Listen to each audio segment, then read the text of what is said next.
Hey guys, this is the first episode of whatever this is. Welcome to Eurovision Talk. Today I have compiled the Eurovision 2025 performances that I just cannot stop thinking about. They live rent free in my head, I can't get them out, I think about them at least once a day, and they really struck with me this year. Okay, I'm doing this alphabetically because I'm kinda autistic like that. So, the first one is not a qualifier, but it's personally one of my top 3 performances this year. It's Australia Gojo with Milkshake Man. I feel like Australia is so addicting this year. To be honest, I feel like Australia most of the time do a miss personally, but this year was really a hit for me, and they didn't even qualify. I love the outfits, like of the backup dancers and of Gojo, of course. Like those plaid dresses of the backup dancers and like the light blue suit from Gojo. I think it's so cute. I love it. I love me a good light blue moment. If he does like the outfit change in his blender, this blender it's amazing. It's like one of my favorite props of the year, if not my favorite prop, next to the microphone from Erica. Sometimes I think about where the blender ended up in the end. I hope Gojo has it in like his lawn or something, but probably he doesn't because the broadcaster probably has it and did it, I don't know, something with it. And generally it's so fun. I love dancing to it.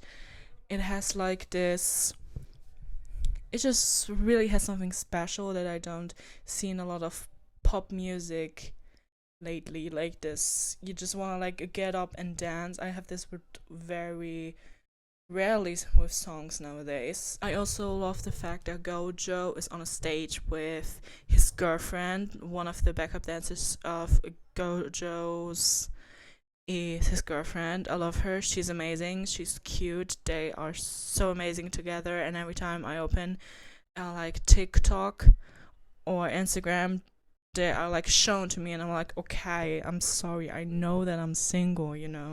And I also love the message. I know that a lot of people thought about it like in a dirty way. I still do sometimes, not gonna lie. But after sometimes it's kind of like that the milkshake man it's kind of like the milkshake. It's like it stands for confidence, and that we are all special and should be confident about our different aspects, like different flavors, like a milkshake. Furthermore, we have Finland. I love the microphone, okay? She has a way cooler microphone than I do. I only have this very cheap one that I'm holding in my hand because I have nowhere to sit it. So, I'm sorry about that. It probably looks ugly, but I'm sorry, that's all I can do at the moment. I also love Erica's stage presence and like a charisma. I think she really owns the stage. I think you like really feel it, which is different to a lot of other artists that are like maybe a little bit younger, that don't have that much stage presence and experience. I know that Erica is very huge in Finland, so you could see that she kind of has this. She just belongs on the stage. I feel like that's her place to be. That's where we want her, and that's fine. That's amazing. Then I also think this entry with Milkshake Man as well, not gonna lie, is so iconic for the 69th Eurovision. Like, you just get on stage and you're like, Ich komme. And every single time I say Ich komme, I'm fluent in German, but I always say it in like a Finnish accent kind of way. Like, I can never say Ich komme normally. I just say it like this, like in like all the time. I just say Ich komme, and also like wunderbar. I don't know. This song changed me. I cannot explain it anymore. And I also love the outfit. I just have to talk about these outfits this year and all of the other years. I can probably like do an outfit breakdown of each because I really love talking about the outfits and what they mean to the song. She has this black bodysuit with these golden spikes. But I'm sorry, I really love these outfits this year. Then again with F, we have France. To be honest, when I first heard the song and I watched the music video, I wasn't really catched. Like, I didn't thought much about it, but usually I love France every single year. Like, I feel France doesn't miss. Like, I loved Mon Amour last year. It was probably in my top 3 as well. But then she opened in the second semi-final with this hourglass metaphor, and I don't know, it just kind of changed for me. And like, when it's live, you just get like the message more across and the emotions more across. I wish they would have added subtitles as well, so you could hear the message more, which is very, because when I looked up the lyrics, I was like, okay, this is sad, but I wasn't really like catch. But probably when it was live with the subtitles right underneath, I feel like it would have catched me in the moment more. But because I read the lyrics beforehand, I always do this when it's in a foreign language I don't understand. I always I always look up the lyrics in English, and then I'm like, okay. So this kind of like probably put me an advantage, but it probably would have done better if they would have just added the subtitles. I feel like I feel this way itself, that Luan is at the Eurovision, like such a big artist in Europe. Like, I'm probably not the only one that talked about Luan in French class. Like, we always listened to her music. My French teacher was very big on music and all that, so we listened to her, we sang her songs and all that. So I was when she got out, like on top of this football game, I think, and presented her song first. I was like, Luan, what are you doing here? Of course, the message and like the different stages of girlhood, like being a girl, then losing the mother, and then being a mother itself. And when she did like the mama cry in the final, I think we all know, in the final she did like this very like mama, like kind of like a cry, like a begging, something between this, like a whining. This just made the performance like 10 times better. Like, it just put the emotion more across. I have to look about what I'm saying today, okay?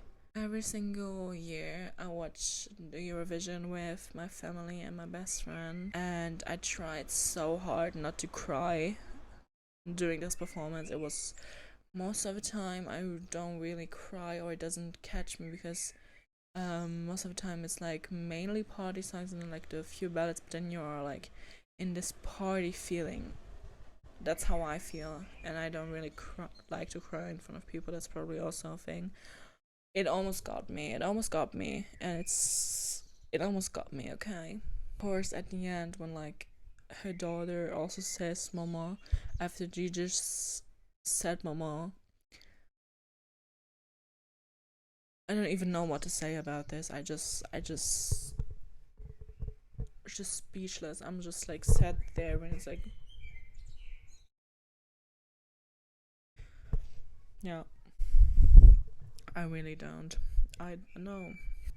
Then another big 5 country this year that has really struck with me is Italy. First of all, it's iconic. It's amazing. I really loved it this year. I always love Italy, kinda. It's not really a surprise for me. First of all, I love the message, like Voleva Sundulu, like I wanted to be a strong boy or something. It says like all of these things, like I wanted to be this, I wanted to be that. Then at the end he's like, wow, I'm nothing but Lucio. I don't know, it's just like a song that really creeps up on you. I feel like the first few times you hear it, you're like, okay, it's what the fuck? What is that? I don't really like it. It's normal, and especially with the subtitles and the semifinals and the final, it really brought the message more across because it's not a performative song. It's really just music, and the song lives on its own. It doesn't need that much more. So I love that they included those subtitles, and I think that they should do this for every single foreign language. I know that a few countries have those in their national television, but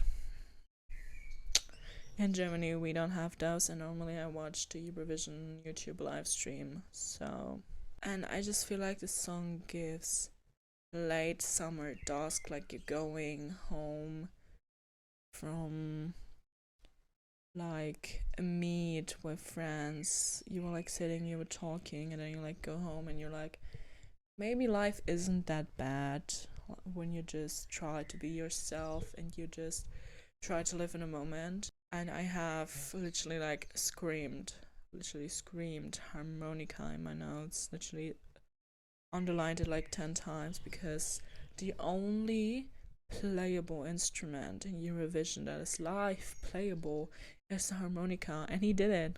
He was like, you know what, I'm gonna do it.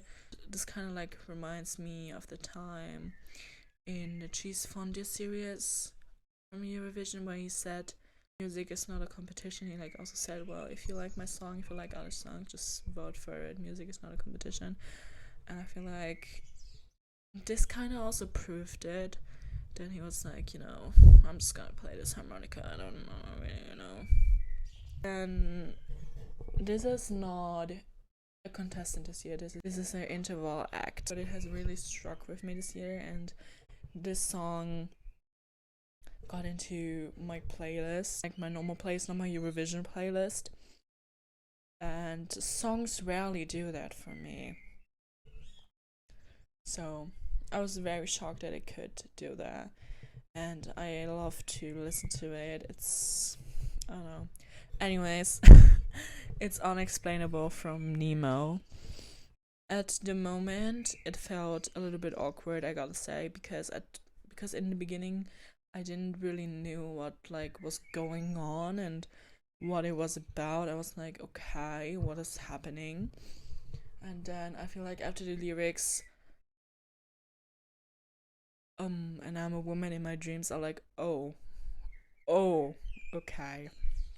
And then it kind of like, when it reached like the climax of like all of the screaming and all, I was like, okay. I get why people would find it awkward, but if you like feel these feelings, I feel like a lot of people feel unexplainable sometimes. Like comforting that a person goes on the stage and delivers this and just says, hey, you know, I'm unexplainable too. And with all that's going on in the world right now, with queerphobia and so on, I really love it. It's probably one of my favorite performances this year. Like, I really love Kadia and Baby Lasagna, and they were my favorites the last 2 years. But I feel like Unexplainable was so touching to me, and it just lives rent free in my head. So, from the Swiss is Switzerland. I love Switzerland this year. I feel like Switzerland is also such a strong Eurovision country. I feel like it's probably my top 5 Eurovision countries. They slay pretty much every year. Me is also a very cute human being. He also just spreads this whole positive energy, and I feel like you can also feel this softness in a performance. And the vocals, I love her voice. Then I gotta say the camera work, and then it's so basic, it's nostalgic, kind of brings me back to the time when Eurovision was just a small stage, one person in an orchestra, and the focus was just on the song. And with some songs, I miss that because I feel like if your song has a deep meaning and you want that to hear, you're gonna let your song shine. You're not gonna do a huge performance. I feel it's not a big production like Gaia or Lighter. Way less. It's just one person on a stage, and she uses up like no space. And I don't know. I just love that the song is really just the highlight. I just don't get how it was the jury favorite and then get 0 points from the public. 0 points from the public. How did this got 0 points from the public? I saw so many people say that it was probably their favorite host entry of all time. And I think I kinda agree, but it's very close with Taken by a Stranger from Alina. Yeah, but I really love Voyage, and it's probably also my top 3. But this is what I say about like at least 8 songs this year, so I'm sorry. Then we have our last performance of the year that has really struck with me, and it's probably my most listened Eurovision contestant this year, and also probably my favorite performance of all the contestants this year. It's Ukraine. You know, who am I?